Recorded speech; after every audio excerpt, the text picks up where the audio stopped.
Excelente notícia na madrugada. Flamengo fecha mais 2 negócios.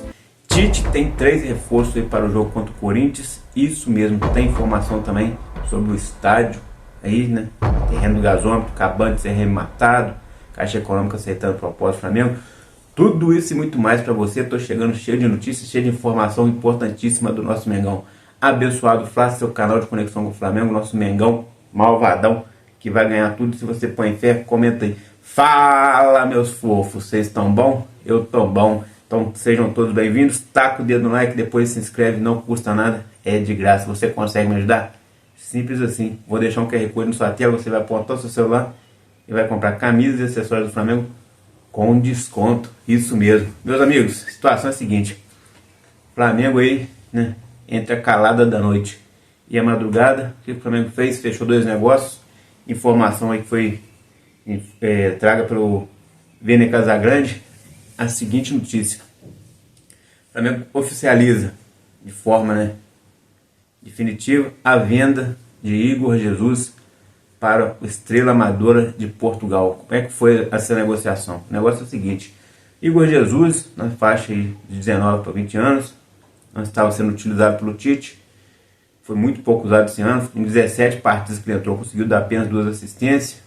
É um jogador que estava escanteado aí, e é um jogador que tem um potencial muito alto. Então o Flamengo entendeu que vender ele para o Estrela Amador seria um bom negócio. Por quê? Porque o Flamengo vende 50% do jogador por 2 milhões de euros. Foi barato, mas foi 50%. Então no futuro aí, né, daqui 1 ano, 2 anos, se o jogador conseguindo ter uma boa performance lá, pode ser vendido aí por 10, 15 milhões de euros, e o Flamengo vai ter 50% do direito desse valor. Então o Flamengo faz um bom negócio nesse sentido. Então o primeiro bom negócio que o Flamengo fez, né, da excelente notícia, essa é a primeira. Segunda boa notícia, excelente, né? O Flamengo fecha um acordo com o Red Bull Bragantino e o Matheus Gonçalves está sendo liberado para o Red Bull Bragantino por cerca de 8 milhões de euros por 60% do passe do jogador. Ou seja, o Flamengo vai conseguir manter 40%. Há uma negociação aí para que o Flamengo venda 70%, mas por enquanto a informação que a gente tem é de que 40% vai ser mantido com o Flamengo. Então o Flamengo pode ter uma venda futura, né, que o Red Bull Bragantino venha fazer para a Europa, por exemplo, conseguir uma boa grana também. Então o Flamengo mantendo percentual em 2 jogadores, importantíssimo. Matheus Gonçalves também não era utilizado pelo técnico Tite, raramente. Você vê que no último jogo aí contra o próprio Red Bull Bragantino, o Flamengo poderia ter colocado o Matheus Gonçalves, né? Poderia ter colocado ele como ponta, quando colocou ali o Wesley, mas o Tite preferiu o Wesley porque acredito que o Wesley marca mais. Então o Tite tem preferência por jogador que marca, ou seja, retranqueiro. Mas esse é o estilo do Tite. É um estilo que não convence, mas vence, né? Aos trancos e barrancos vai vencendo, vai ganhando aí jogos importantes, e o time vai classificando. E com certeza a gente vai levantar umas taças esse ano aí, mais de uma, hein? É o estilo do Tite. A gente vai sofrer, mas no final vai dar tudo certo. E vamos ver aí, né, que 31 de dezembro se encerra o contrato dele. Muita gente está falando que ele vai aposentar. Eu torço para que ele aposente, porque com esse elenco aí, o cara fica retrancando, não tem jeito não. Aí traz 3 jogadores ofensivos e 1 defensivo, né? O Alexandre é defensivo, mas o Gonçalo Prata, o Michael e o Alcaraz são todos, né, jogadores ofensivos. Então como é que ele vai fazer? Será que ele vai colocar esses caras para jogar sem ser por motivo extraordinário, né? Sem ser naquela situação assim, contundiu, não tem jeito, bota esse cara. Foi desfalcado para a seleção, bota esse cara. Levou o 3º cartão amarelo ou vermelho, está suspenso, bota esse cara. Então tomara que eles escalem esses caras de forma, né, necessária, original, e não de forma extraordinária. Isso são ocasiões que não tem jeito mesmo. Então, outra excelente notícia que a gente tem aí, que o Tite ganhou 3 reforços para esse jogo contra o Corinthians. O Flamengo vai enfrentar o Corinthians na Neoquímica, jogo importantíssimo. O Corinthians aí caindo pelas beiradas, time que está prestes a ser rebaixado no Brasileirão, time que está crise financeira, crise no futebol, o time que está todo quebrado. O Flamengo vai enfrentar ele lá, né, com o objetivo de vencer, é claro, mas o Flamengo também está bastante desfalcado. E não temos o De Arrascaeta, não temos o Gabigol, não temos também o Varela, não vamos ter o Gerson, não vamos ter o De La Cruz, não vamos ter o Matias Vinha, o Cebolinha, alguns desfalcados e outros muito cansados. E o que acontece? Até o Michel, que foi recém-contratado, também não vai estar. Mas a boa notícia que temos aí é que o Pedro está de volta. Além do Pedro, Carlos Alcaraz e Alexandre já foram relacionados, já foram inscritos no BID e já podem jogar. Ou seja, vão ser relacionados para a partida. Se vai jogar ou não como titular, a gente não sabe. Mas o que o Tite está precisando aí é reestruturar esse elenco aí, porque o elenco está tudo quebrado. Então tem o Alcaraz que pode estar fazendo sua estreia como titular, já como titular, e também o Alexandre que pode ser uma opção para o segundo tempo ali. Lembrando, como eu falei, não vamos ter o Varela por motivo de cansaço. Então quem deve jogar provavelmente o Wesley. Na zaga aí deve ser Léo Pereira e Fabrício Bruno.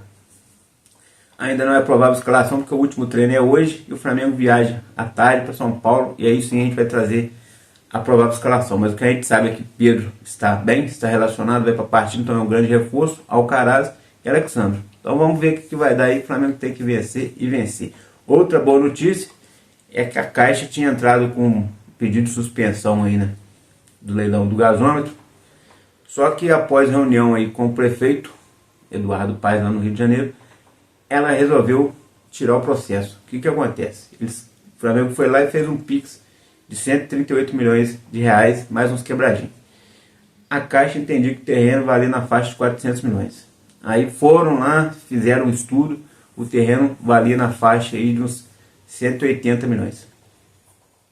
A Caixa foi resolvendo estar com o processo, e no meio desse processo aí teve essas reuniões. Agora ela retira o processo, né? Não vai mais processar o Flamengo e aceita o valor aí um pouco maior, né? No caso aí na faixa de uns 150 milhões de reais, e o terreno que o Flamengo já fez até o Pix vai ser liberado, e o Flamengo daqui a uns dias vai poder colocar sua pedra fundamental, coisa tal que o Flamengo pretende fazer ainda até novembro. Lembrando que o Landim quer sair, deixar essa pedra fundamental lá do início das obras. Há um estádio que deve custar na faixa de 2 milhões a 2 milhões e meio de euros. O Flamengo acredita aí que vai conseguir, né, com os number rights e com vários outros patrocínios aí, levantar esse dinheiro e não gastar nem um centavo do seu próprio bolso. Lembrando que esse ano o Flamengo já gastou aí praticamente 1 bilhão. Como assim? O Flamengo gastou 1 bilhão com o quê? Com investimentos no clube. Tivemos a compra de um terreno para agregar o CT ali, onde o Flamengo pretende fazer alguns mini estádios, aumentar o seu CT de treinamento. Com isso aí o Flamengo gastou 33 milhões de reais. Com o terreno aí o Flamengo já vai gastar na faixa de 150 milhões de reais. Com compra de jogadores o Flamengo já está passando da casa de 400 milhões de reais. E com os gastos do clube, né? O clube dá muito gasto, os gastos dos funcionários ali, então o Flamengo já está chegando a 1 bilhão de reais gasto esse ano. Nenhum time no Brasil ainda conseguiu chegar à metade desse valor. Aí a gente mostra a potência que é o Flamengo, potência financeira e futebolística, né? E no futebol a gente está muito forte. Estamos na disputa de 3 títulos, Brasileirão, Copa do Brasil e Libertadores. Temos aí grande chance, sim, de ser campeão nos 3. E olha que o nosso time passou por muita coisa esse ano, né? Primeiro, né, as lesões, depois Copa América, agora voltou as lesões de novo. Contratamos, o cara que contratamos para substituir o lesionado, se lesionou também, deve ficar fora por 2 meses, que é o Michael. De La Cruz deve ficar fora por 3 semanas. Arrascaeta só daqui a 2 semanas. Ou seja, Pedro ficou fora durante 3 semanas, Gabigol vai ficar 4, Cebolinha deve ficar aproximadamente 6 meses, Matias Vinha, mas também uns 6 meses. Ou seja, a bucha está solta, e mesmo assim o Flamengo consegue se manter em alto patamar. A verdade é que não mostra aquele futebol, e eu acho que nem mostraria se tivesse o time todo aí, porque o estilo do Tite não é mostrar um futebol bonito. É um time que vai capengando, mas vence. Não convence, mas vence. E assim tem sido, infelizmente.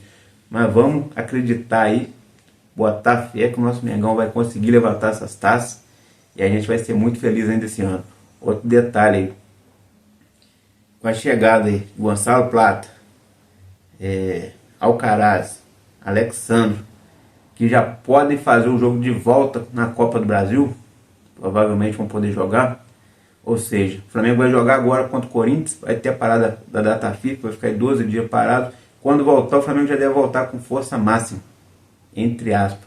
Força máxima no seguinte sentido: não vai ter o Cebolinha, não vai ter o Matiazinho, mas já vai poder contar aí Também não vai ter o Michael, mas já vai poder contar com Gonçalo Prata, Alcaraz, Alexandro, De Arrascaeta, Gabigol, Pedro, Bruno Henrique, ou seja, vai ter todo mundo aí, De La Cruz, então vai ter muita gente boa para colocar. Aí vai depender do Tite como que vai esquematizar esses jogadores aí, né? Muito jogador bom com um time só, mas temos que utilizar todo mundo. Tem jogo na quarta e no domingo, então bota um time num dia, outro time no outro, assim como ele está fazendo essa troca de goleiro aí na Copa, ele pode fazer de alguns jogadores também, e o Flamengo continuar forte e descansado, porque o cansaço também tem pegado muito, e tem que chamar o preparador físico aí, Massaregian, o Fábio Massaregian, para dar uma entrevista e explicar o que está acontecendo para estar tanto jogador lesionado assim. Não é normal colocar aí, como já chegamos a colocar 8 ou 9 jogadores ao mesmo tempo no CT. Esse ano aí, nos últimos 28 dias, não é nem um ano inteiro, já se passaram 12 jogadores no departamento médico. Então, alguma coisa está errada, muito errada. Mas até então quem fala é o Tite, quem fala é o auxiliar, nunca traz o cara para falar. E ele que tinha que falar e explicar aí, porque a gente está de saco cheio de ver o nosso Mengão toda hora, jogador se machucando. O jogador entra com 10 minutos, já tem que sair, está machucado. Outro é escalado com 4 minutos, já desfalca o time. Então é muito complicado isso aí. Mas é isso aí. Abençoado, Flá. Aqui é mais Flamengo. Taca o dedo no like, se inscreve. Forte abraço e fui. Tamo junto.